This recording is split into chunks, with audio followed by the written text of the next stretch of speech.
సరిపడా చేయగలిగిన సేవ కేవలం 1 రోజుల్లో చేశాడు. దేవునికి స్తోత్రం. ఎంత గొప్ప పరిచర్య, ఎంత గొప్ప పరిచర్య. ఆయన బతుకున్నప్పుడు అన్నాడు, బ్రదర్ మనం కలిసి పనిచేద్దాం బ్రదర్, మీరు పోరాడాలి బ్రదర్.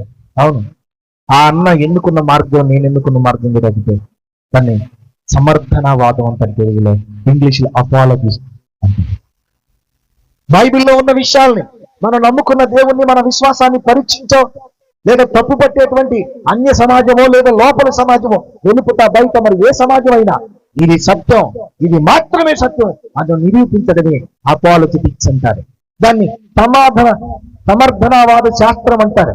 దాన్ని ఎన్నుకున్నవాడు అదొక్కటే కాదు, యేసుక్రీస్తు సువార్త కొరకు ప్రాణాలు తెగించి నిలబడ్డవాడు. మనలో చాలా మంది ఏమనుకుంటారంటే, మనకెందుకండి, మన పని మనం చేసుకుంటా పోగా అంటే వీళ్ళ ఉద్దేశం ఇది మన పని కాదని, ఇది మన పని కాదని.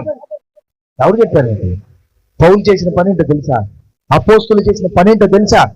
ఇదే సువార్త ప్రకటించడం, దేవుని కోసం ప్రయాసపడ్డం, సమాజంలో ప్రేమను చూపడం. ఇదొక్కటే కాదు, దేవుని వాక్యాన్ని మనకు ఒక్కసారి అప్పగించబడ్డ బోధకుడుకు పోరాడటం కూడా మన బాధ్యతే. అందుకే ఆయన అన్నాడు, బ్రదర్ మీరు కంపెనీ పెట్టారంట కదా, చాలా మంచి